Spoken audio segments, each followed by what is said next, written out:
ఓ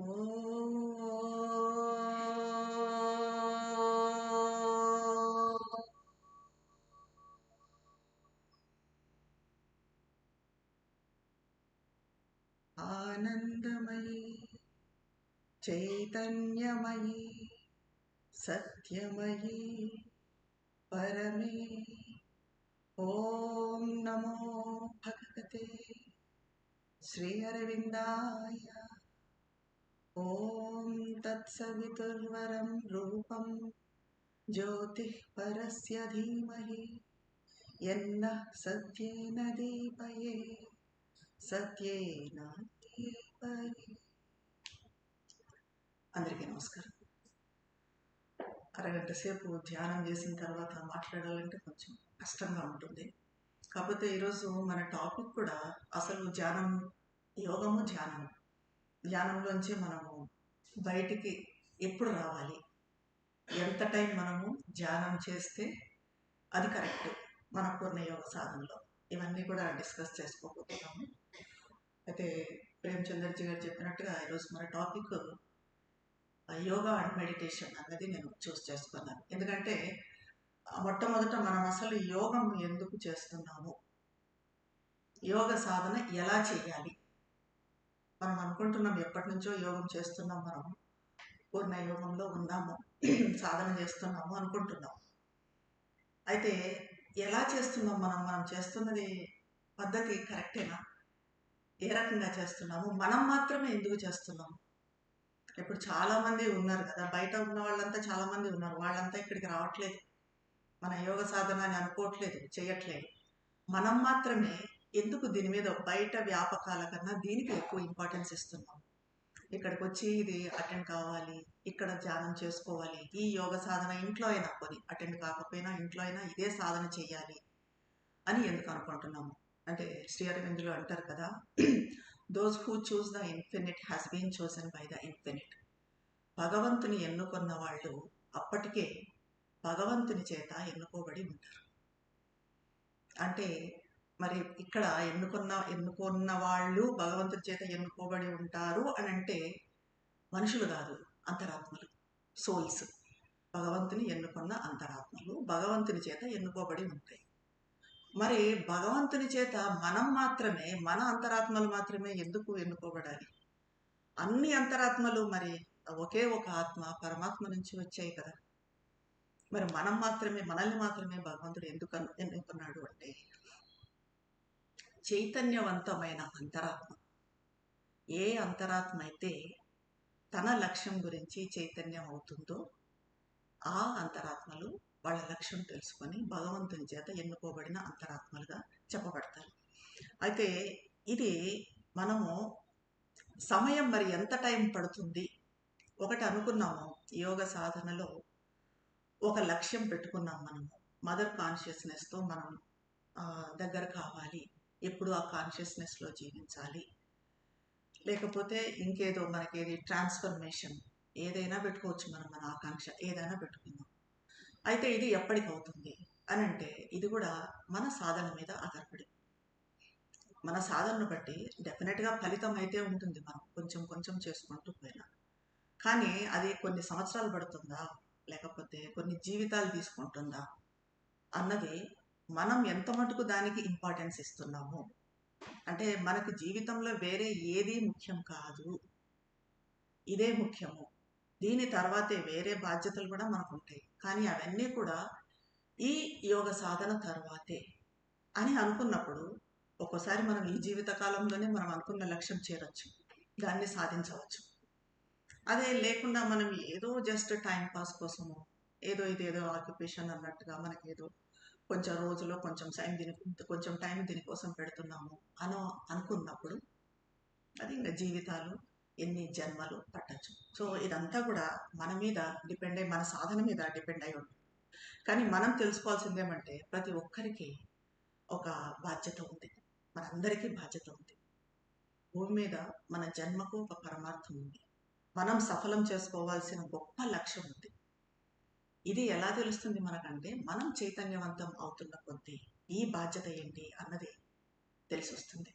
మనం ఏ ప్రయోజనం లేకుండా మరి ఇక్కడ లేము, ఏదో ప్రయోజనం ఉంది కాబట్టి ఈ మానవ జన్మ ఈ భూమి మీద మనకు భగవంతుడు ఇచ్చాడు.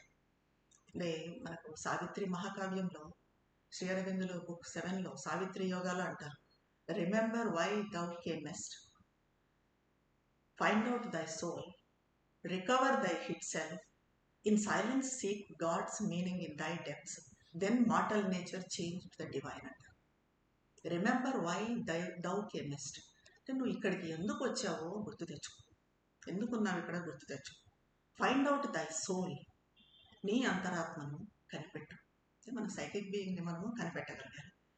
రికవర్ దై హిట్ సెల్ఫ్, మన ఆత్మ అన్నది మనకు అర్థం కాకుండా రహస్యంగా ఉంది, అంటే ముసుగులతో ఉంది, రకరకాల ముసుగులతో. ఏది మన ప్రాణము, మనసు, శరీరము ఇవన్నీ అంటున్నాము, హృదయము, ఈ భావోద్వేగాలు ఇవన్నీ కూడా ఒక కప్పులాగా, కవర్స్ లాగా ఉన్నాయి మన సెల్ఫ్ మీద. సో అలాగా దాచిపెట్టుకొని ఉన్న మన ఆత్మను దాన్ని కనిపెట్టు. In silence seek God's meaning in thy depths. So నిశ్చలం చేసుకో, మనసు నిశ్చలం చేసుకొని భగవంతుని అన్వేషించు. Then mortal nature change in the divine. ఎప్పుడైతే మనం అది కనుక్కోగలుగుతామో అప్పుడు మన మర్త్య స్వభావము, మన మానవ స్వభావము, ఇప్పుడు ఏదైతే వ్యతిరేకతలతో, బలహీనతలతో, ఎన్నో వ్యతిరేకతలు ఉన్నాయి మనలో, బలహీనతలు ఉన్నాయి. ఇవన్నీ ఎలా అంటే మరి ఇప్పుడే ఉన్నాయా అంటే మనం కర్మలు అంటే గత జన్మల నుంచి మనలో కంటిన్యూ అవుతూ వస్తున్నవి కూడా ఉన్నాయి. వీటన్నింటినీ మరి కంటిన్యూ చేయాలన్నా ఇలాగే అని అంటే లేదు, మనం చేంజ్ చేసుకోవచ్చు, ట్రాన్స్ఫర్ చేసుకోవచ్చు. ఈ రకంగా మనం మన సోల్ని మనం కనిపెట్టుకోగలిగినప్పుడు మన మర్త్య స్వభావం, ఇంటి నెగిటివిటీస్తో ఉన్న మన మర్త్య స్వభావము దివ్య స్వభావంలోకి పరివర్తన చెందుతుంది.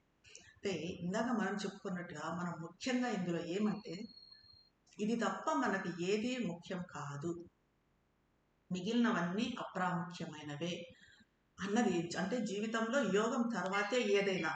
మనకు బాధ్యతలు ఉండొచ్చు, మనం బాధ్యతలు ఎన్నో నిర్వర్తించాల్సి ఉంటుంది, అలా అని ఇదే పట్టుకొని కూర్చుంటే మరి ఇంట్లో విషయాలు ఏంటి అనొచ్చు.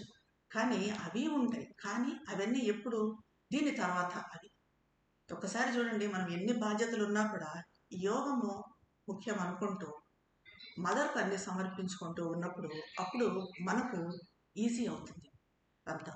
సో యోగంలో ముందుకు సాగాలంటే ముందుగా మనము చైతన్యవంతం కావాలి, మనము కాన్షియస్ కావాలి. ఎందుకంటే ఇప్పుడే చెప్పుకున్నాం, మనం చైతన్యవంతం అయితేనే మన లక్ష్యం అనేది మనకు తెలిసి వస్తుంది.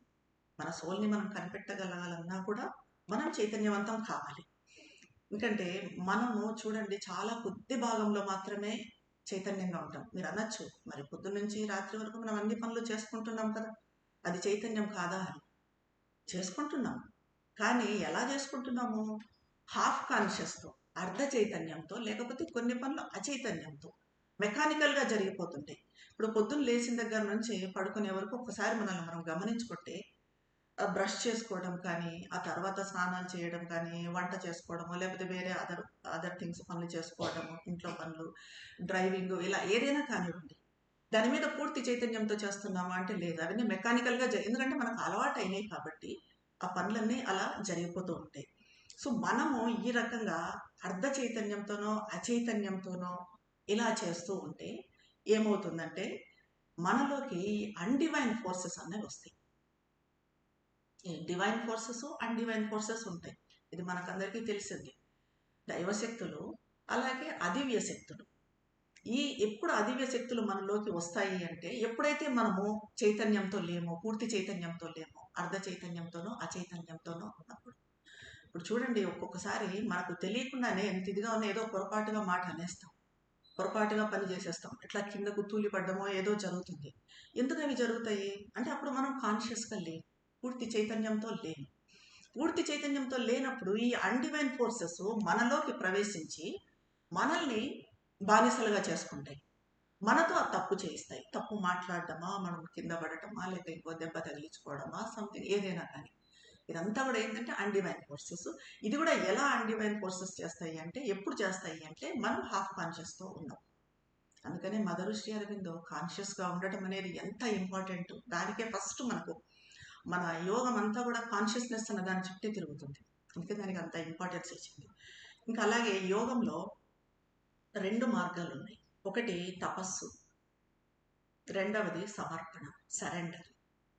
ఇప్పుడు తపస్సు మార్గం తీసుకుంటే అది చాలా తీవ్రంగా ఉంటుంది, క్రమశిక్షణతో ఉంటుంది. చాలా కష్టమైనది.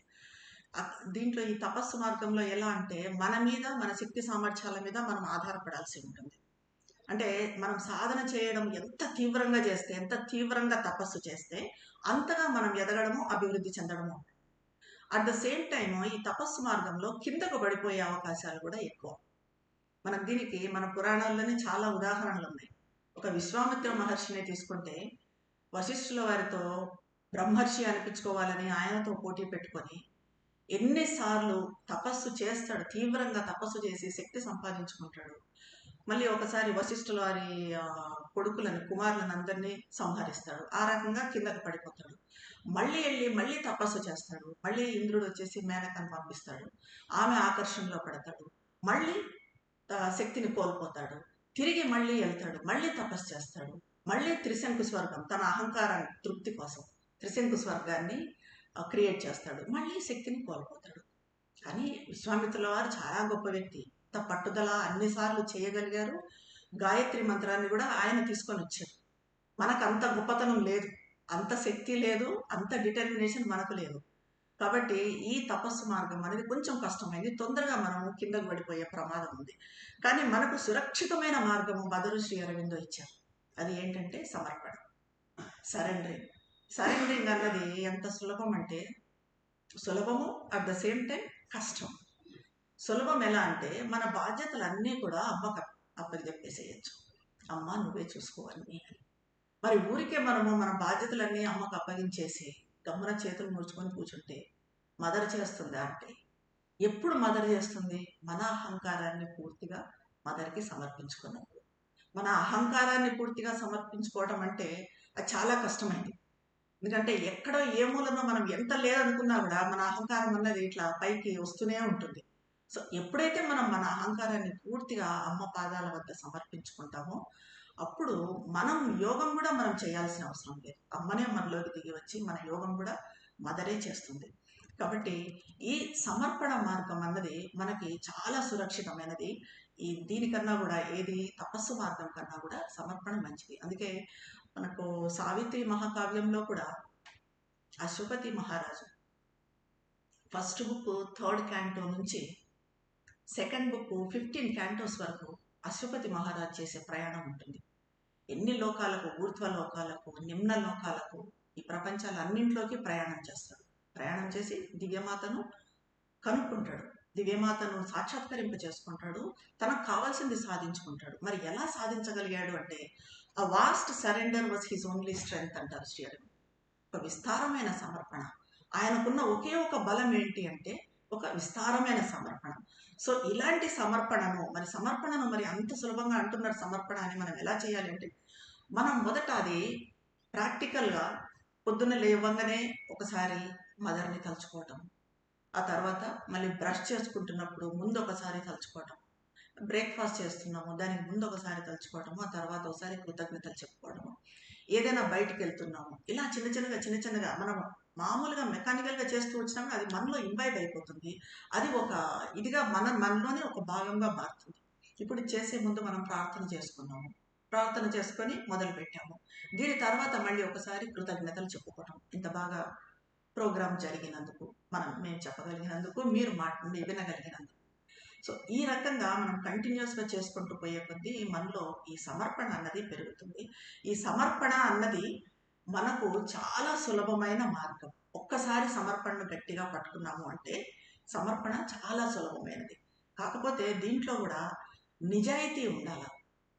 నిజాయితీగా సమర్పించుకోవటం అనేది ఉండాలి. ఆ సమర్పణలో నిజాయితీ లేకుండా మనం అసలు యోగమే ప్రారంభించకూడదు. అందుకే మనకు 12 అట్రిబ్యూట్స్లో మదర్ సింబల్ మనకి తెలిసే ఉంటుంది. 12 అట్రిబ్యూట్స్లో మొట్టమొదటిది నిజాయితీ. అదొక్కటి మన యోగంలో అదొక్కటి, నిజాయితీ ఒక్కటి నేర్చుకున్నామంటే, నిజాయితీ ఒక్కటి మనం సాధన చేశామంటే చాలా మటుకు యోగం జరిగిపోతుంది. అయితే యోగం చేస్తున్నప్పుడు ఏమవుతుందంటే కొన్ని కామవాంఛలు అనండి, కోరికలు అనండి, ఈ నెగిటివిటీస్ మనలో ఎప్పటి నుంచో కోపం ఇట్లాంటివన్నీ ఉన్నవన్నీ కూడా అవన్నీ కూడా ఎక్కువ బయటకు వస్తాయి. ఎప్పుడు మామూలుగా ఉన్నప్పటికన్నా మనం ఈ సాధన చేస్తున్నప్పుడు ఎక్కువ బయటకు వస్తాయి. ఎందుకంటే ఇవన్నీ కూడా ఎందుకు బయటకు వస్తాయి అంటే ప్యూరిఫై కావడానికి బయటకు వస్తాయి. మనం చేస్తున్న కొద్దీ, సాధన చేస్తున్న కొద్దీ అది బయటకు వచ్చినప్పుడు మనకు తెలుస్తుంది, ఓ ఇది నాలో ఈ లోపం ఉంది, ఈ బలహీనత ఉంది, నేను దీన్ని ప్యూరిఫై చేసుకోవాలి, దీన్ని ట్రాన్స్ఫార్మ్ చేసుకోవాలి. కాబట్టి అలా ప్యూరిఫై చేసుకోవటానికే అవి బయటకు వస్తాయి. అయితే వాటిని మరి మనము ఎలాగ ఎదుర్కోవాలి అంటే, అవి వచ్చినప్పుడు ఏవైనా కోరికలు కానీ ఏవైనా కానీ అవి మనకు చెందినవి కాదు. ఎక్కడో ఇప్పుడు ఎవరో ఫారిన్ నుంచి వచ్చాయి, ఫారినర్స్ వచ్చారు, మనకు సంబంధం లేదన్నట్టు ఉంటాము. ఆ రకంగా అవి కూడా ఏదో పరాయి దేశం నుంచి వచ్చాయి, నాకు సంబంధించినవి కాదు అన్నట్టుగా వాటిని ఎంత డిటాచ్మెంట్తో, నిర్లిప్తంగా, నిశ్చలంగా, నిశ్శబ్దంగా వాడిని అలా పాస్ కానివ్వాలి. అవి నెమ్మదిగా తగ్గిపోతాయి. అయితే ఇంకొకటి చాలా మందికి ఉన్నది ఏమంటే డౌట్, యోగ సాధనకు ఒంటరిగా ఉండటం అవసరమా? ఇప్పుడు సాధారణంగా మనకి ఇక్కడ ఉండటానికి, పాండిచ్చేరిలో ఉండటానికి చాలా తేడా ఉంటుంది. ఎందుకంటే పాండిచ్చేరిలో మనకు బాధ్యతలు ఉండవు. అక్కడ సమాధి దగ్గర వెళ్ళి కూర్చొని చాలాసేపు కూర్చొని ధ్యానం చేసుకుంటాము, హాయిగా ఉంటుంది. సో మరి అప్పుడు అక్కడే ఉండొచ్చు కదా మనం పర్మనెంట్గా అక్కడే ఉంటే మరి మనం యోగంలో ఇంకా ప్రోగ్రెస్ అవుతామా అంటే, ఇలా అంటే ఏమనుకుంటామంటే ఏం డిస్టర్బెన్స్ ఉండదు కదా, అక్కడ ఉంటే ఏం డిస్టర్బెన్స్ ఉండదు, పాండిచ్చేరిలో ఉంటే, లేకపోతే హిమాలయాలకు వెళ్ళి తపస్సు చేసుకుంటే. ఇది అవసరమా అంటే, మదర్ అంటారు, ఒక వ్యక్తి కష్టాల మధ్య ఉంటూ కూడా తన స్వభావాన్ని అదుపులో ఉంచుకోగలిగితే, అంటే మనం మన కుటుంబంలో ఉంటూ అన్ని ఫేస్ చేస్తూ అన్ని సమస్యలను ఎదుర్కొంటూ మన ఈ నెగిటివిటీస్ని అదుపులో, మన కోపాన్ని కానీ కోరికలు వీటన్నిటిని అదుపులో ఉంచుకోగలిగితే, దైవ కృప ద్వారా లభించిన ప్రస్తుత పరిస్థితుల్లోనే ఉంటూ, ఇది చాలా ముఖ్యమైనది. మనకు మదర్ ఏ మనుషుల్ని ఇచ్చిందో, ఏ సంబంధాలను ఇచ్చిందో, చుట్టుపక్కల ఏ పరిసరాలను ఇచ్చిందో, ఎలాంటి పరిస్థితులను, ఒకటి ఫైనాన్షియల్ స్టేటస్ ఏదన్నా అనండి, మనుషులు కానీ ఏదైనా కానీ, ఏది ఇచ్చిందో దాన్ని సంతృప్తిగా దాన్ని స్వీకరించాలి. దాన్ని ఆ పరిస్థితుల్లోనే ఉంటూ, నాకు ఇది సరిపోయేది కాదు, ఇది నాకు ఇంతకన్నా ఎక్కువ, ఐ డిజర్వ్ మోర్, నాకు ఇంతకన్నా ఎక్కువ రావాల్సి ఉంది, ఇదే వచ్చింది, ఇలాంటివన్నీ లేకుండా ఆ ఉన్న పరిస్థితుల్లోనే ఉంటూ దైవ సన్నిధితో ఒంటరిగా గడపడానికి ప్రయత్నిస్తే, అంతమందిలో ఉన్నా కూడా మనం దైవ సన్నిధితో ఒంటరిగా ఉండటానికి సాధ్యమైంది. బయటకు మాట్లాడుతున్నాం కానీ మనసులో మనకి అదే ఉంది, దివ్య సన్నిధితోనే కాంటాక్ట్ ఉంది. ఆ రకంగా ప్రయత్నిస్తే అప్పుడు పొందే సాక్షాత్కారము అనంతమైనది, మరింత సత్యమైనది, లోతైనది, చిరస్థాయిగా నిలిచిపోయేది అంటారు మదర్. అదే మదర్ అంటారు, you must know how to live alone with the eternal and the infinite in the midst of all circumstances. You must know how to be free with the Supreme as your companion in the midst of all occupations. That is indeed the true victory. ఏ పరిస్థితుల్లోనైనా సరే అనంతునితో, శాశ్వత దైవంతో ఒంటరిగా ఎలా జీవించాలో మనం తెలుసుకోవాలి. అప్పుడు ఇంకా ప్రోగ్రెస్ ఉంటుంది. ఎన్ని పనులలో ఉన్నా కూడా ఆ పరమాత్మను మనకు తోడుగా ఉంచుకుంటూ స్వేచ్ఛగా ఎలా ఉండాలో తెలుసుకోవాలి. అది నిజంగానే గొప్ప విజయం అంటారు మదరు. అయితే ఇందాకే చెప్పుకున్నాము, యోగ సాధన చేస్తున్నప్పుడు మన నిమ్నతత్వంలోంచి నెగిటివిటీస్ బయటికి వస్తాయి అని చెప్పుకున్నాం. అలా వచ్చినప్పుడు మనము ఒక కోపం అనుకోండి, ఫర్ ఎగ్జాంపుల్ మనకు కోపమే ఉంది, అది మన సాధనలో అది బయటకు వచ్చింది, ఇది వచ్చింది అని గుర్తించాము, దాన్ని పోగొట్టుకోవాలని ప్రయత్నాలు చేశాము. ఎందుకంటే మదర్ రకరకాల సాధనలు చెప్తారు మనకు, అది ఇంకా వేరే టాపిక్. కోపం ఎలా పోగొట్టుకోవాలి, కోరికలు ఎలా మనం నియంత్రించుకోవాలి, ఇవన్నీ కూడా. సరే, పోగొట్టుకున్నాము, ఏదో విజయం సాధించాము, దాన్ని అధిగమించాము, కోపం అన్నది మనకు పూర్తిగా పోయింది, చాలా సంతోషంగా ఉన్నాము. అక్కడితో ఆగకూడదు. అదొక్కటే కాదు కదా మనలో ఉన్నది, ఇంకా పెద్దదాన్ని అధిగమించడానికి ఇంకా ఏదో ఉంది, ఎన్నో ఉంటాయి లోపల, ఒకటొక్కటి బయటకు వస్తూ ఉంటాయి. ఇంకా పెద్దదాన్ని అధిగమించడానికి ప్రయత్నం చేయాలి. ఎందుకంటే బలమైన స్వభావం ఉన్న వాళ్ళకే బలమైన కష్టాలు ఉంటాయి, స్ట్రాంగ్ ఉన్న వాళ్ళకే ఈ కష్టాలు కూడా ఎక్కువగా ఉంటాయి. ఎందుకంటే ఈ లోకంలో కష్టాలు లేకుండా ఉండటం అన్నది అసాధ్యం. ప్రపంచంలో కష్టాలు లేకుండా ఉండటం అన్నది అది సాధ్యమయ్యేది కాదు. ఈ ప్రపంచం ఇలా ఉన్నంత కాలము, ఈ ప్రపంచంలో మనం భాగస్వామిగా ఉన్నంత కాలము మనం తప్పనిసరిగా కష్టాల్లో పాల్పంచుకోవాల్సి ఉంటుంది. మన కష్టాలే కాదు, ఎందుకంటే వైబ్రేషన్స్ మొత్తం అంతా ఉంటాయి. ఈ నెగిటివిటీస్ కానీ పాజిటివిటీస్ అన్నీ ఉంటాయి, అన్ని వైబ్రేషన్స్, కష్టాలు అన్నీ కూడా ఉంటాయి. సో డెఫినెట్గా మనం ప్రపంచంలో ఒక భాగం కాబట్టి మనం దాంట్లో పాలు పంచుకోవాల్సి ఉంటుంది. కాబట్టి తప్పనిసరి మనకు కష్టాలు, మనకు పర్సనల్గా ఏదో మనకు కష్టాలు లేవని అనుకున్నా కూడా ఏదో ఒక కష్టాలు అయితే వస్తుంటాయి, కానీ వాటిని అధిగమించడం అనేది ఒకటొకటి మనం అధిగమిస్తున్న కొద్దీ, అదే మదర్ అంటారు, ఒక్క బలహీనత మనం అధిగమించామంటే అది ఎక్కడ జరుగుతుంది? విశ్వంలో జరుగుతుంది. మనం ఒక్కరిదే కాదు. మనం అనుకుంటాం మనం ఒక్కరికే అది పూర్తిగా అధిగమించాము, పోగొట్టుకున్నాము అనుకుంటాం. కానీ ఇది ఈ ఫలితం మొత్తం విశ్వంలో జరుగుతుంది. అంటే అంత ప్రయోజనం ఉంటుంది మనం చేసే యోగంతో.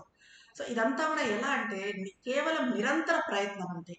ఇబ్బందులను అధిగమించటంలో మనం విజయం సాధించగలం. ఎప్పుడు నిరంతరం ప్రయత్నం చేస్తూ ఉండాలి, సాధన చేస్తూ ఉండాలి. అయితే ఎలా అయినా కూడా మిగిలిన ప్రపంచంతో మనకున్న ఐక్యతను పూర్తిగా తెంచుకోవటం కొంచెం అసాధ్యం.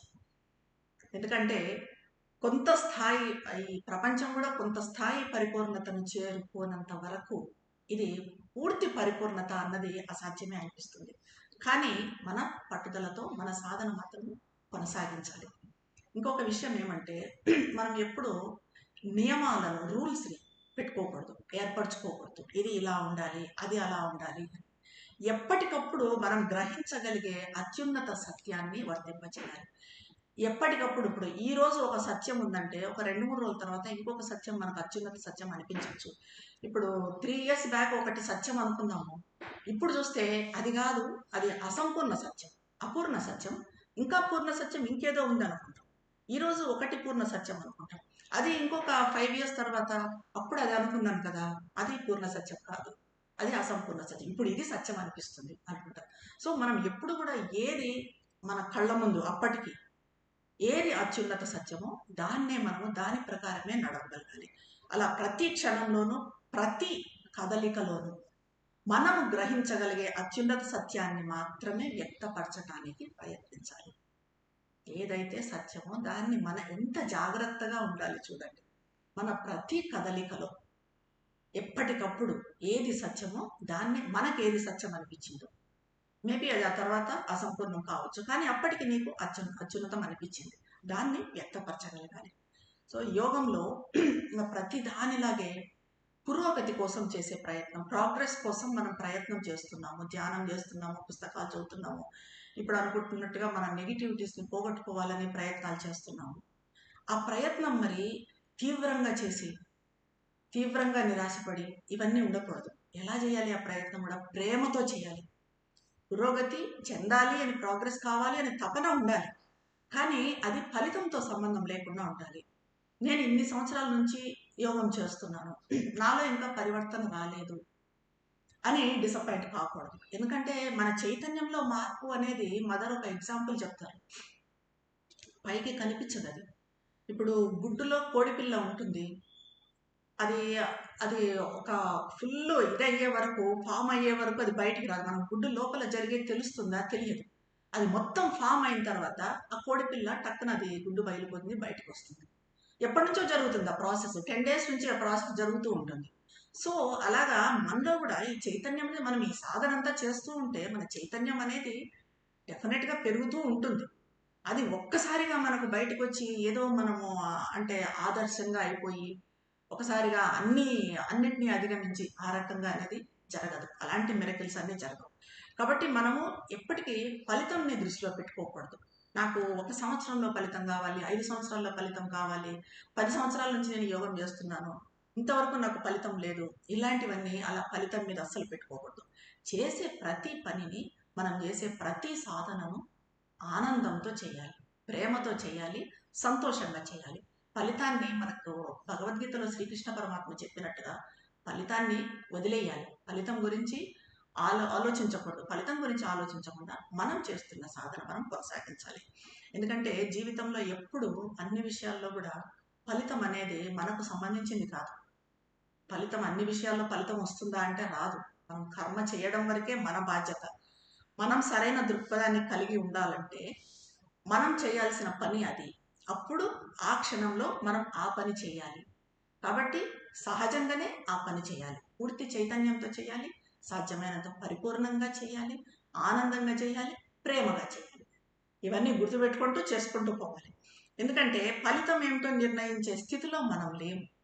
మనం భగవంతునిపై నమ్మకం ఉంచి మన శక్తిని అంతటిని ధారపోస్తే ఈ ప్రోగ్రెస్, పురోగతి అనేది మనం కోరుకున్నప్పుడు కాదు, మనం 5 సంవత్సరాలకు వస్తుందా, 10 సంవత్సరాలకు రావాలని కోరుకున్నప్పుడు కాదు, దాని సమయం ఆసన్నమైనప్పుడు అది వస్తుంది. కాబట్టి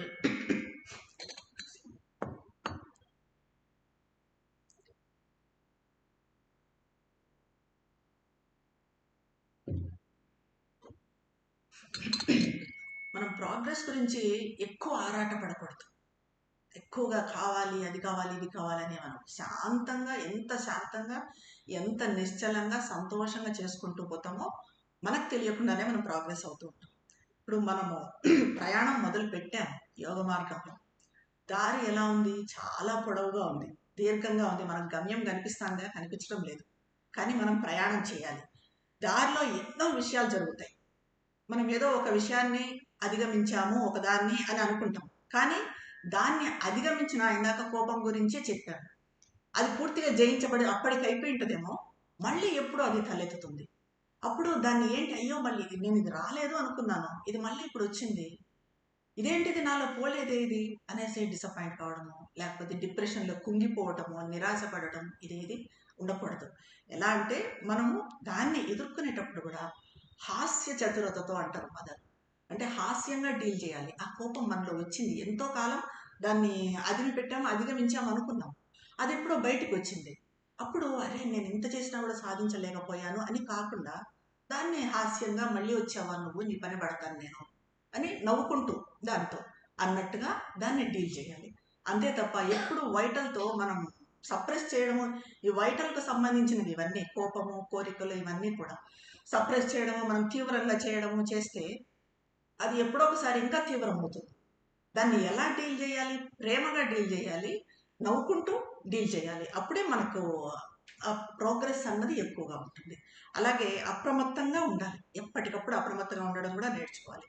అందుకే మనకు యోగంలో అత్యవసరమైనది ఏమంటే వర్క్, సహనం, ఎండ్యూరెన్స్, అంతా భరించగలిగి ఉండడము. ఇప్పటికీ ఒక పనిని 10 సార్లు, 100 సార్లు, 1000 సార్లు అవసరమైతే 1000 సార్లు, మదర్ అదే చెప్తారు, 1000 సార్లు చేసినా కూడా మళ్ళీ నువ్వు తిరిగి దాన్ని చేయవలసి వస్తే మొదటిసారి ఎంత పట్టుదలతో, ఎంత ఉత్సాహంతో, ఎంత శక్తితో చేశావో అంతే శక్తితో చేయాలి. అంటే 1000 సార్లు మనం విఫలమైనా కూడా కుంగిపోకూడదు. ఉత్సాహంతో, శక్తివంతంగా మళ్ళీ పని మొదలు పెట్టాలి. ఎప్పుడు చైతన్యంతో, ఇందాక చెప్తున్నట్టుగా చైతన్యంతో ఉండేదానికి ప్రయత్నం చేయాలి. ఎప్పుడూ ఉత్తమమైన దాన్నే కోరుకోవాలి, ఏది ఉత్తమమైనది అని. ఇప్పుడు ఇదేదో నాకు అలసటగా ఉంది, కొంచెం సేపు విశ్రాంతి తీసుకొని, నేను ఈ యోగం చేస్తున్నా చాలా అలసిపోయాను, ధ్యానం చేస్తున్నాను చాలా అలసిపోయాను, కొంచెం విశ్రాంతి తీసుకోవాలి అని అనుకోవచ్చు. కానీ ఆ విశ్రాంతి ఎలాంటి విశ్రాంతి అయి ఉండాలంటే తమస్సులోకి పడేసే విశ్రాంతి అయి ఉండదు. ఇది మనం చాలా గుర్తుపెట్టుకోవాలి. ఎందుకంటే మనం ఈ విశ్రాంతి తీసుకోవడం అనే నెపంతో బయటికి పోయి ఏదో ఫ్రెండ్స్ని కలవడము, అది ఇది పార్టీలకు, ఫంక్షన్స్కి వెళ్ళడము, ఇలాంటివన్నీ చేస్తుంటాం. కానీ అది తమస్సులోకి పడిపోయేట్టుగా ఉండకూడదు. అది ఎలా ఉండాలి అంటే చీకటి నుండి మనం పైకి పోయేది, వెలుగు పైకి పోయేట్టుగా ఉండాలి ఆ విశ్రాంతి కూడా. అప్పుడే అది నిజమైన విశ్రాంతి అవుతుంది అంటారు మొదలు. మనము ఎంత ఎత్తుకు వెళ్తే అంత వేగంగా ముందుకు సాగుతాం. అయితే మనం వదులుకోలేకుండా గతంలోని బరువును ఎంతగా మోస్తూ ఉంటే అంత నెమ్మదిగా ఉంటుంది. ఉదాహరణకి ఒక కొండ ఎక్కుతున్నాము, మనం బరువు తల మీద ఉంది, అప్పుడు ఎంత ఫాస్ట్గా ఎక్కుతాము? నిదానంగా ఎక్కుతాం. అదే ఆ బరువు తీసి పక్కన పెట్టి కొండ ఎక్కితే టకటకా మెట్లు టకటకా ఎక్కగలుగుతాం. ఇది ఏంటిది, బరువు ఏంటి అంటే మన గతం. ఆ గతం అనే దాన్ని మనం ఎంతగా మోస్తూ ఉంటే, అంటే గతం గురించి అప్పుడు ఏదో చేశాను, అప్పుడు ఇలా జరిగింది, అలా జరిగింది, వాళ్ళు అది చేశారు, నేను ఇది చేశాను, ఇవన్నీ ఆలోచించుకుంటూ పోయే కొద్దీ ఇదంతా కూడా ఒక భారం. మనం ఎలా పైకి ఎక్కలేము. ఇంకెక్కడుంటామో, ఏ మెట్టు మీద ఉంటామో ఆ మెట్టు మీదే ఉంటాం. ఇప్పుడు ఉదాహరణకి మనం ఒక మెట్టు ఎక్కాము, మెట్టు ఎక్కిన తర్వాత కింద మెట్టు చూడం కదా, వెనక్కి తిరిగి కింద మెట్టును చూడం, పైన చూస్తుంటాం పైకి ఎక్కడికి ఎక్కాలి అని. అదే పెట్టుకోవాలి, మనం లక్ష్యం పక్క చూడాలి తప్ప అయిపోయిన దాని గురించి, ఆ గతం గురించి, జరిగిపోయిన దాని గురించి ఉండకూడదు. గతానికి వీడ్కోలు పలికి మనం ఏం చేయాలనుకుంటామో, ఏది చేరాలనుకుంటున్నాము, ఏ గమ్యాన్ని చేరాలనుకుంటున్నాము దాని వైపుకు చూసామంటే చాలా వేగంగా ముందుకు వెళ్ళొచ్చు. సరైన దృక్పథంతో ఉండటం చాలా ముఖ్యం. ఎందుకంటే సరైన దృక్పథానికి చాలా శక్తి ఉంటుంది. ఒక వ్యక్తి సరైన దృక్పథంతో ఉండటం వలన, అంటే ఉన్నత చైతన్యంతో ఉండటం వలన కొన్ని సమూహాలే విపత్తుల నుండి రక్షించబడతాయి. అంటే అలాంటి వ్యక్తి, ఉన్నత చైతన్యంతో ఉన్న వ్యక్తి, ఫర్ ఎగ్జాంపుల్ ఒక బస్సులో ఉన్నాడు, ఆ బస్సు యాక్సిడెంట్ గురి కావాల్సి ఉంది. బికాస్ ఆఫ్ దట్ పర్సన్, ఆ వ్యక్తి, ఆ ఉన్నత చైతన్యంతో ఉన్న వ్యక్తి ఆ బస్సులో ఉన్నందువలన బస్సు మొత్తము యాక్సిడెంట్ నుంచి రక్షించబడుతుంది. ఇదే ఈ ఉన్నత చైతన్యంలో ఉన్న వ్యక్తి దేన్నైనా కూడా చేయగలడు, దేన్నైనా కూడా, దేని నుంచి అయినా కూడా రక్షించగలడు అన్నదానికి మనకు చాలా ఉదాహరణలు ఉన్నాయి. ఫర్ ఎగ్జాంపుల్ ప్రహ్లాదుని తీసుకుంటే మన పురాణాల్లో, ప్రహ్లాదుని ఎన్ని రకాలుగా హిరణ్యకశ్యపుడు సంహరించాలనుకుంటాడు. కొండల మీద నుంచి కిందకు అగాధాల్లోకి, లోయల్లోకి తోసేస్తాడు, జలపాతాల్లోకి తోయిస్తాడు, ఏనుగులతో తొక్కిస్తాడు. ఎన్ని చేసినా కూడా చేయలేకపోతాడు. ఎందుకు ఏమి చేయలేకపోతాడు? బికాజ్ ప్రహ్లాదుడు ఎప్పుడు కూడా శ్రీహరి నామస్మరణ చేస్తూ ఉన్నత చైతన్యంలో ఉన్నాడు. కాబట్టి అతను ఏమీ చేయలేకపోయాడు. దీనికి మనకు శ్రీ అరవిందుది కూడా ఒక ఉదాహరణ ఉంది. ప్రకృతి వైపరీత్యాలను కూడా మనం అడ్డుకోవచ్చు అన్నదానికి. ఒకసారి శ్రీ అరవిందులు రూమ్లో, చాలా మందికి తెలిసే ఉంటుంది, రూమ్లో చదువుకుంటూ ఉన్నారు. పాండిచేరిలో పెద్ద తుఫాన్, అంటే తుఫాన్ అన్నది చాలా మామూలు ఇక్కడ పాండిచేరిలో. చాలా పెను తుఫాను, గాలి, వర్షము అంతా ఉంది. కానీ మదరు శ్రీ అరవిందుల రూమ్లోకి వెళ్ళారు. శ్రీ అరవిందో చదువుకుంటున్నారు. మదర్కి ఆశ్చర్యం కలిగించిన విషయం ఏమంటే, అంత తుఫాను, అంత గాలి ఉన్నా కూడా ఆ గదిలో ఒక్క చుక్క కూడా లోపలికి రావట్లేదు. కిటికీలు తెరిచే ఉన్నాయి. కిటికీ తలుపులు ఇట్లా కదలడం కూడా లేదు అంత గాలికి. అంత వర్షం, అంత జల్లు పడుతున్నా కూడా ఒక చుక్క కూడా లోపలికి రాలేదు. అంటే ఉన్నత చైతన్యంలో ఉన్న వ్యక్తి ఆ ప్రకృతిని కూడా కంట్రోల్ చేయగలడు అన్నదానికి. సో సాధ్యమైనంత వరకు మనం ఉన్నత చైతన్యం అంటే ఏంటి? భగవంతునికి దగ్గరగా ఉండటానికి ప్రయత్నం చేయటం. దీనికి కొంచెం మనం ఎప్పుడు అప్రమత్తతో ఉంటూ మదర్ కాన్షియస్నెస్లో ఉంటున్నామా లేదా, ఏ పని చేస్తున్నా అన్నది జాగ్రత్తగా ఉండాలి. ఇంకా తర్వాతది ధ్యానం గురించి. ఇందాక చెప్పుకున్నాం ధ్యానం గురించి. మనమంతా కూడా ఏదో కొంత సమయం ప్రతిరోజు ధ్యానం చేస్తుంటాం. 15 minutes, 20 minutes, 1 hour ఇలా. మరైతే ఇప్పుడు 10 minutes ధ్యానం చేసే వాళ్ళకన్నా 1 hour ధ్యానం చేసే వాళ్ళలో ప్రోగ్రెస్ ఎక్కువ ఉంటుందా? ఎంత ఎక్కువ టైం చేస్తే, ఉదాహరణకి విపసన ధ్యాన పద్ధతే తీసుకుంటే అందులో మార్నింగ్ నుంచి ఈవినింగ్ వరకు ధ్యానమే ఉంటుంది, వేరే ఏమీ ఉండదు. సో మరి వాళ్ళది, మనకు ఇష్టమైతే ధ్యానం చేసుకోవచ్చు. మదర్ కొంతమందికి ధ్యానం చేయమంటారు, కొంతమందికి అవసరం లేదంటారు. ప్రోగ్రెస్ మరి ఏ రకంగా డిసైడ్ చేస్తాము ధ్యానం అన్నది అంటే, మదర్ అంటారు, ధ్యానంలో గడిపిన గంటల సంఖ్య మన ఆధ్యాత్మిక పురోగతికి నిదర్శనం కాదు.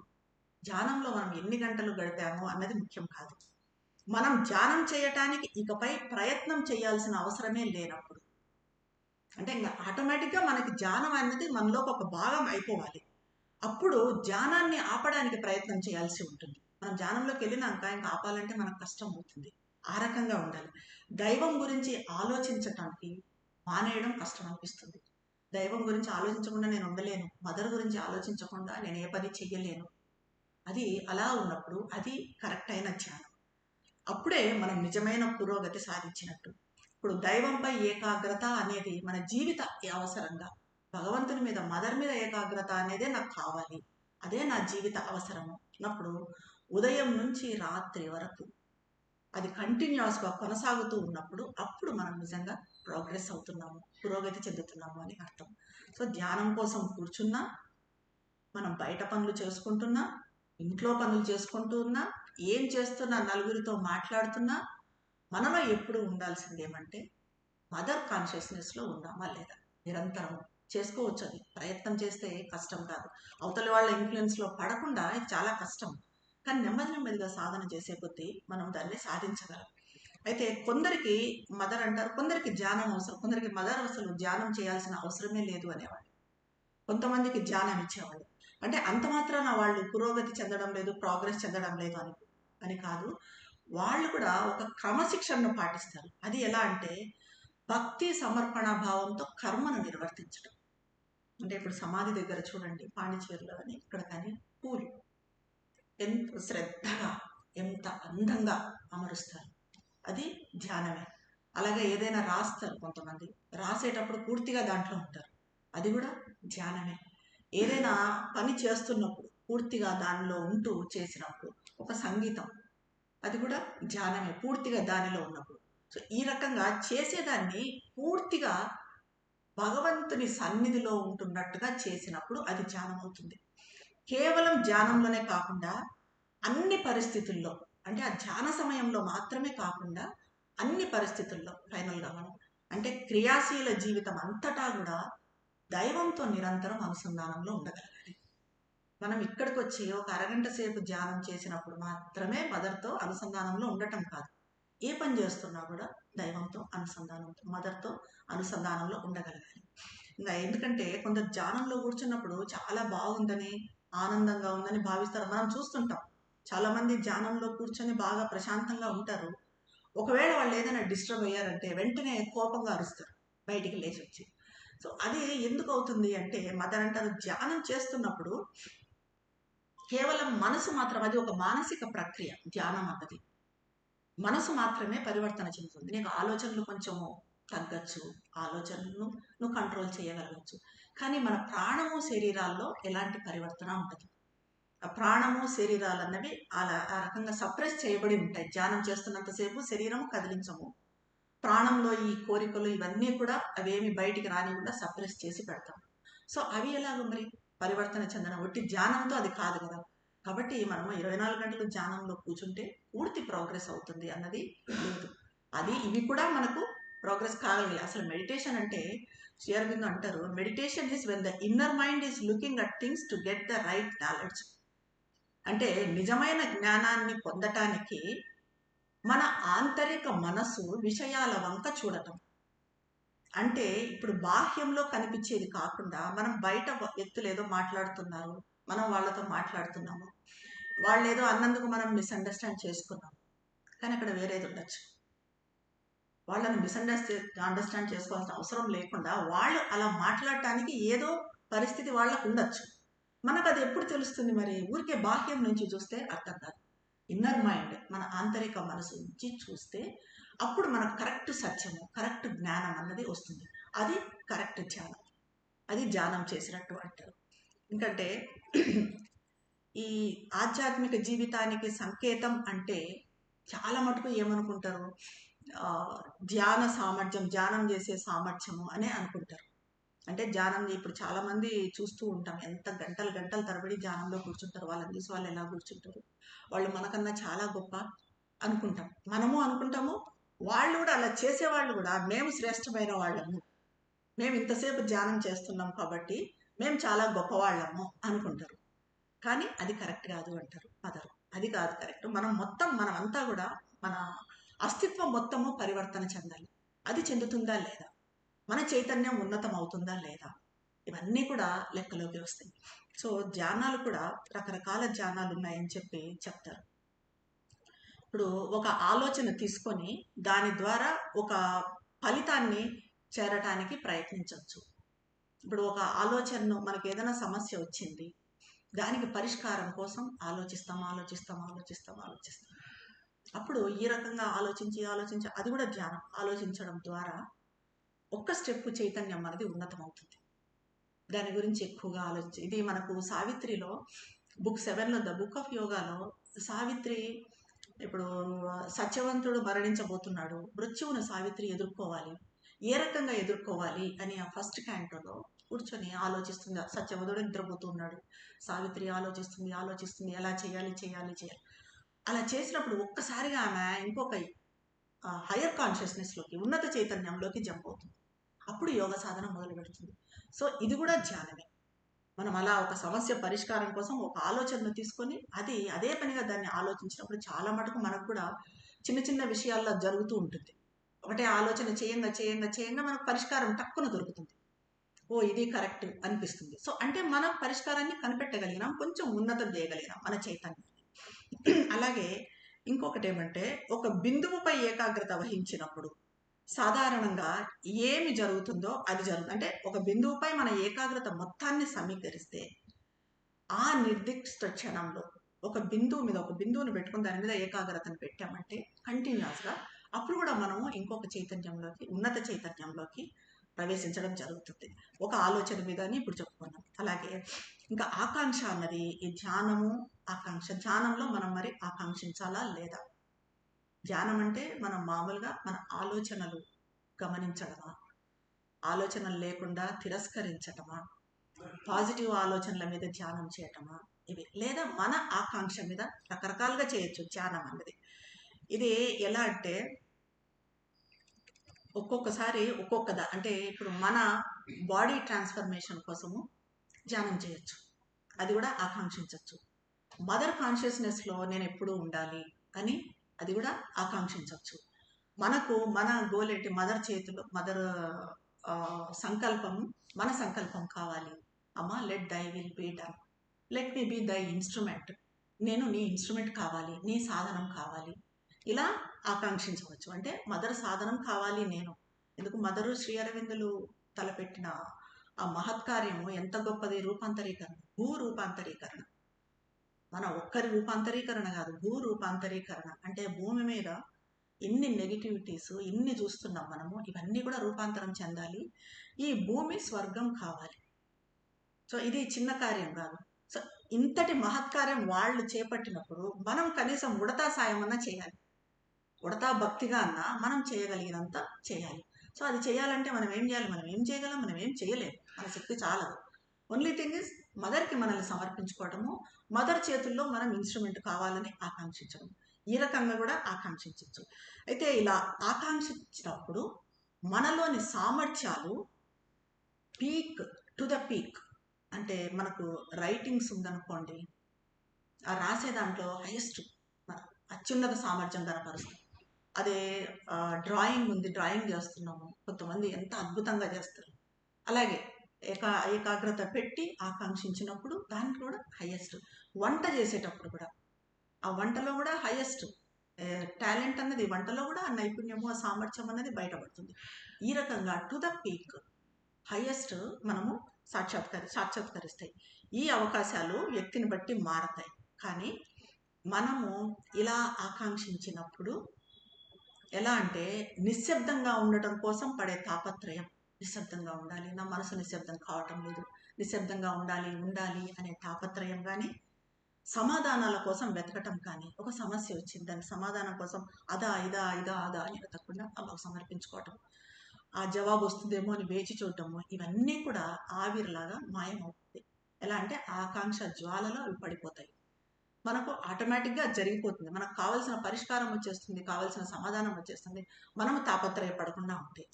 మనము ఈ జ్వాలలో ఈ ఆకాంక్ష అన్నది ఎలా అంటే మదర్ చెప్తారు, మనం చేయాల్సింది కూడా ధ్యానంలో మదర్ ఫోటో ముందు కూర్చొని ఈ ఆకాంక్ష అన్నది మన హృదయం నుంచి మదర్ వైపుకు వెళ్తున్నట్టుగా భావన చేసుకోవాలి. ఆకాంక్ష జ్వాల అనేది ఒక అగ్నిలాగా, ఒక జ్వాలలాగా మదర్ ఫోటో వైపు వెళ్తుంది. ఆ జ్వాలలో మనలో ఉన్నవన్నీ కూడా, మన నెగిటివిటీస్ కానీ, ఏవైనా మన సమస్యలు కానీ, ఇవన్నీ కూడా అందులో ఆ జ్వాలలో వేసేస్తే అవన్నీ కూడా ఒక్కసారిగా కరిగిపోతాయి. ఈ రకంగా మనం కూడా ఆకాంక్షించవచ్చు, ఈ రకంగా కూడా ధ్యానం చేయవచ్చు. అయితే ఇంకో ధ్యానం గురించి కూడా శ్రీ అరవిందులు చెప్తారు, అది సెల్ఫ్ డైనమిక్ మెడిటేషన్ అంటారు. దీని గురించి మదర్ అంటారు, ఇది వ్యక్తిత్వాన్ని మార్చే శక్తి కలిగిన ధ్యానం, ఇది పురోగమించేలా చేసే ధ్యానం, నిశ్చలంగా జడంగా ఉండి చైతన్యంలో లేదా జీవన విధానంలో ఎలాంటి మార్పు తీసుకురాని చలనం లేని ధ్యానానికి. అంటే మనం ఇప్పుడే చెప్పుకున్నాం, చలనం లేకుండా కూర్చొని మనము ధ్యానం చేస్తూ మన ప్రాణంలో కానీ మన శరీరంలో కానీ ఎలాంటి మార్పు లేకుండా ఉండే ధ్యానానికి ఇది ఈ డైనమిక్ మెడిటేషన్ అన్నది పూర్తిగా అది డిఫరెంట్. ఆ స్టాటిక్ మెడిటేషన్ వేరు, డైనమిక్ మెడిటేషన్ వేరు. ఈ స్టాటిక్ మెడిటేషన్తో ఏమంటే మనకి మనసు ఒక రకంగా కంట్రోల్ అవుతుందేమో కానీ మన అస్తిత్వంలోని మిగిలిన భాగాలు చేంజ్ కావు. సో దానికి మరి ఏమన్నా పద్ధతి ఉందా అన్నది చూస్తే ఇందులో మన ఆకాంక్ష కూడా ఇందాక మనం చెప్పుకున్నట్టుగా భిన్నంగా ఉంటుంది. మదర్ ఫోర్స్కి మనల్ని మనం ఉన్మీలనం చేసుకోవటానికి అలా కూడా ధ్యానం చేయొచ్చు. మనల్ని మనం సమర్పించుకోవటం మనకు రావటం లేదు, ఇందాక అనుకున్నాము సమర్పణ కష్టము అని, మనకు తెలియటం లేదు పూర్తిగా ఎలా సమర్పించుకోవాలి.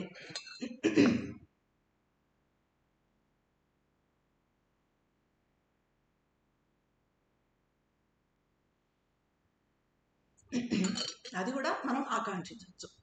పూర్తిగా అమ్మ నన్ను నేను అహం లేకుండా పూర్తిగా నీకు సమర్పించుకునేట్టుగా, నన్ను నేను సమర్పించుకునేట్టుగా, నా ఆహాన్ని సమర్పించుకునేట్టుగా చెయ్యి అని చెప్పి అలా కూడా మనం ఆకాంక్షించవచ్చు. ఇలా ప్రతి ఒక్కరికి ఎవరికి వాళ్ళది ధ్యాన పద్ధతి ఉంటుంది.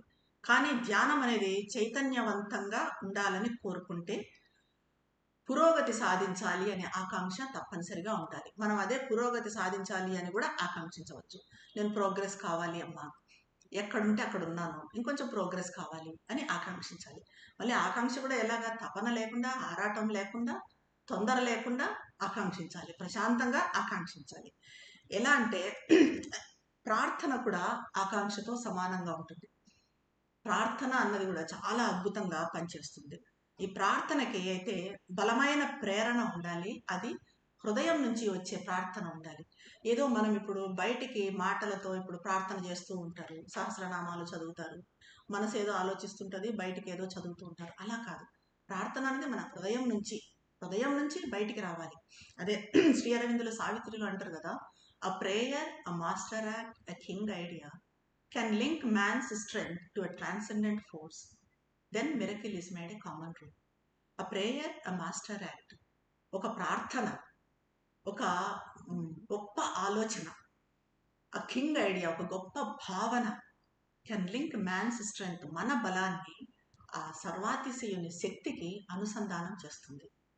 అప్పుడు అద్భుతం అన్నది సర్వసాధారణం అవుతుంది. ఇప్పుడు మనకు జీవితంలో ఎప్పుడో ఒకసారి అద్భుతాలు జరిగాయి అని చెప్పుకుంటాం.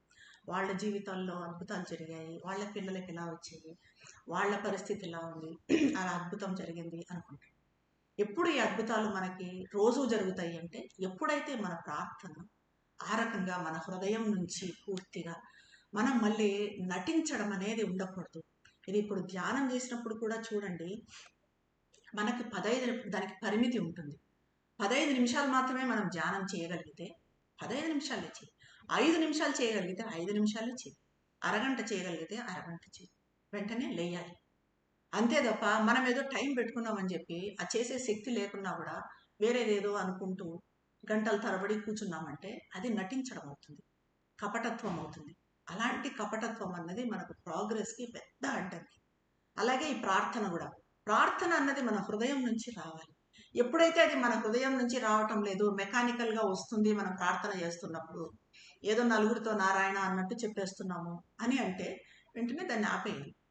ఎందుకంటే ఈ కపటత్వం అన్నది ఒకసారి మనకు అలవాటు అయిపోయింది అంటే అదే నిజం అనుకుంటాం, అది మనలోకి ఇంబైవ్ అయిపోతుంది, అదే కంటిన్యూ అవుతుంది.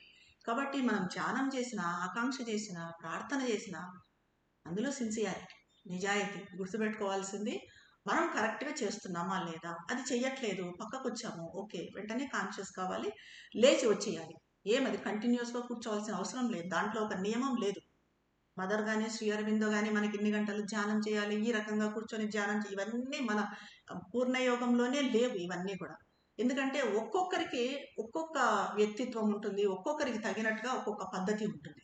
అది వాళ్ళకే తెలిసి వస్తుంది. ఎప్పుడు వాళ్ళకే తెలిసి వస్తుంది అంటే ఎప్పుడైతే మనం మదర్కి కనెక్ట్ అవుతామో అప్పుడు మదరే మనకు దారి చూపిస్తారు. ఓ నీది ఇది, నువ్వు చేయాల్సింది ఇది. ఇప్పుడు నేను మాట్లాడుతున్నాను, నన్ను మాట్లాడమని మదర్ అన్న, మీరు మాట్లాడలేకపోవచ్చు, మీకు ఇంకొక వర్క్ మదర్ ఇవ్వచ్చు, వీళ్ళకి ఇంకొక వర్క్ ఇవ్వచ్చు. ఈ రకంగా ఒక్కొక్కరికి ఒక్కొక్క వర్క్ ఇస్తారు మదర్. అందరం సమానమే, ఎవరు గొప్ప తక్కువ లేదు. వాళ్ళ దీన్ని బట్టి మదర్ ఆ రకంగా ఎలక్ట్ చేసుకుంటారు. అంతే తప్ప మనకు కానిది వాళ్ళెవరో మాట్లాడుతున్నారు, వాళ్ళెవరో రాస్తున్నారు, నాకు లేకుండా నేను తెచ్చుకుంటాను, దాన్ని చేస్తాను అని అంటే అది సాధ్యం కాదు, అది కపటం అవుతుంది. సో ఆ రకమైన కపటత్వం కూడా ఉండకూడదు. మన దాంట్లో ఫస్ట్ 12 అట్రిబ్యూట్స్లో ఉన్నదే సిన్సియారిటీ, నిజాయితీ. నిజాయితీ నిజాయితీ నిజాయితీ, ఇంకా 12 అట్రిబ్యూట్స్ కూడా నిజాయితీ అన్నా సరిపోతుంది, వేరేటివన్నీ లేకుండా నిజాయితీ ఒక్కటి మనం జీవితంలో సాధన చేస్తే అది చాలు, మనం ఎంతో ప్రోగ్రెస్ అవుతాం. సో ఇంకా ఎలా అయితే మనము మానసిక ఒత్తిడిని తగ్గించడానికి మామూలుగా మామూలుగా శరీరాన్ని ఇది చేసుకోవడం, శరీరాన్ని కండరాలను బలం చేసుకోవడానికి వ్యాయామాలు చేస్తాం కదా, ఆ రకంగా ఇది ఆకాంక్ష కానీ ధ్యానం కానీ ముందు కొంచెం వ్యాయామం లాగా చేయాలి, ప్రాక్టీస్ చేసి ఆ తర్వాత అది మామూలు అయిపోతుంది. ఇప్పుడు మనకు ఎలాగంటే ఏదైనా ధ్యానం చేసిన తర్వాత అలసిపోయామనిపించింది, రాసిన తర్వాత అలసిపోయామనిపించింది, చదివిన తర్వాత సావిత్రి చదివిన తర్వాత అలసిపోతున్నాము. ఎందుకంటే సావిత్రి, లైఫ్ డివైన్ ఇలాంటి పుస్తకాలు ఎక్కువసేపు తీసుకోలేము, ఆ శక్తి అందరికీ ఉండదు. ఒక అరగంట తీసుకుంటే, ఒక అరగంట చదివితే మళ్ళీ వెంటనే మనకు విశ్రాంతి తీసుకోవాలనిపిస్తుంది. ఆ విశ్రాంతి కూడా ఎలా ఉండాలంటే ఇందాక నేను చెప్పినట్టుగా తమస్సులోకి జారిపోయేదిగా ఉండకూడదు. అంటే ఏదో ఊరికే టైం పాస్ చేసేదో, ఏవో టీవీలు పెట్టుకొని చూడటమో ఇలాంటివి ఉండకూడదు. ఎలా ఉండాలి అంటే ఏదైనా మనకు వేరే పుస్తకం లైట్గా ఉన్న పుస్తకం చదవచ్చు. లేకపోతే ఏదన్నా మనం పాయింట్స్ ఏదైనా నోట్ చేయాలంటే రాయొచ్చు. ఏదైనా చిన్న చిన్న గ్రంథాలు చదవచ్చు. ఇలాంటివన్నీ ఏదన్నా మనకు ఉపశమనాన్ని ఇచ్చేది. బట్ మన చైతన్యాన్ని తగ్గించకుండా ఉండాలి. మన కాన్షియస్నెస్ లో కాకుండా ఉండాలి. ఎప్పుడు మనం గమనించుకోవాల్సింది ఏమంటే మన కాన్షియస్నెస్ లో కాకుండా ఉండాలి. ఇప్పుడు మనమంటే కష్టంగా ఉంటుంది. మన బుక్స్ చదవడం కష్టం అనిపించినప్పుడు కొంచెం టైం అయిన తర్వాత ఇప్పుడు రామకృష్ణ మఠ పుస్తకాలు ఉంటాయి.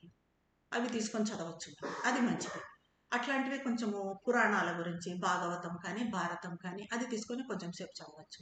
అంతే తప్ప అలా కాకుండా మనం ఏ టీవీలు చూడటమో సీరియళ్ళు చూడటమో ఇది నాకు రిలాక్సేషన్ ఇస్తుంది అంటే పడిపోతాం. మళ్ళీ విశ్వామిత్రుల వారిలాగా ఏదో చేసినంత మళ్ళీ కిందికి ఒక 4 మెట్లు కిందికి పడిపోవడము, మళ్ళీ ఒక మెట్టు పైకి ఎక్కడం.